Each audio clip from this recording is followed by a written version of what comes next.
আজকে যদি প্রশ্ন করা হয় যে আফগানিস্তান কেন জিতলো বা কিভাবে জিতলো তারা, প্রথম কারণ হচ্ছে তাদের জিতার যে মানসিকতা, ইন্টেনশন, যে জিনিসটা, এই জিনিসটাই আমাদের টিমের প্লেয়ারদের মধ্যে নেই। হ্যাঁ, হতে পারে আপনার স্কিল কম, হতে পারে আপনার হয়তোবা যারা আপনার অপোনেন্ট খেলছে তারা ওয়ার্ল্ড চ্যাম্পিয়ন অনেকবার, তারা মাইটি, তাদের ব্যাটসম্যানরা হচ্ছে টপ লেভেলের যে লিগগুলো রয়েছে সেই লিগগুলোতে তারা খেলে থাকে। কিন্তু আপনি যে রানটাই করুন, আপনি 120 রানই করুন, আপনি 80 রান, 90 রান, 120, হ্যাঁ হয়তো আপনার এখানে জেতার কোনো সম্ভাবনাই নেই, কিন্তু আপনার মধ্যে যে ইচ্ছাটা, এফোর্ট, যে আমি একটু চেষ্টা করে দেখি অ্যাটলিস্ট হয় কি না, এই জিনিসটাই হচ্ছে যে কোনো কিছুকে হারিয়ে দেওয়ার জন্য এনাফ। যে কোনো কিছু আপনি নাই জিততে পারেন, কিন্তু আপনার মধ্যে ইচ্ছে শক্তি থাকতে হবে যে না, আমি ট্রাই করছি, আমি দেখি না কি হয় অ্যাট লাস্টে।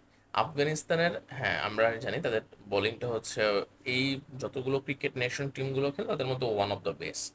তাদের বোলিং টিম, তারা চেষ্টা করেছে, তারা দেখিয়ে দিয়েছে। দিন শেষে কি হলো রেজাল্টটা, তারা অস্ট্রেলিয়াকে হারিয়েও দিল। তো এটাই দরকার আসলে। তবে এখনো যে আফগানিস্তান তাদের যে সুপার এইট স্বপ্ন, মানে সেমিফাইনাল, সুপার এইট থেকে সেমিফাইনালে যাওয়ার যে স্বপ্নটা, সেটা এখনো তাদের রয়ে গেল। আর অস্ট্রেলিয়া তো হয়তো বা ইন্ডিয়ার সাথে একটা বিগ ম্যাচ হতে যাচ্ছে। আর বাংলাদেশ, তাদেরও সম্ভাবনা রয়েছে কিছুটা, এখন দেখা যাক কি হয় সেমিফাইনাল। আসলে এই দলটা, এই যে পর্বটা, এই গ্রুপ এ খুব জমে উঠেছে, দেখা যাক কি হতে পারে। আপনারা আপনাদের মন্তব্যটা জানিয়ে দেন, ঠিক আসলে কি কারণে আফগানিস্তান আজকে জিতলো।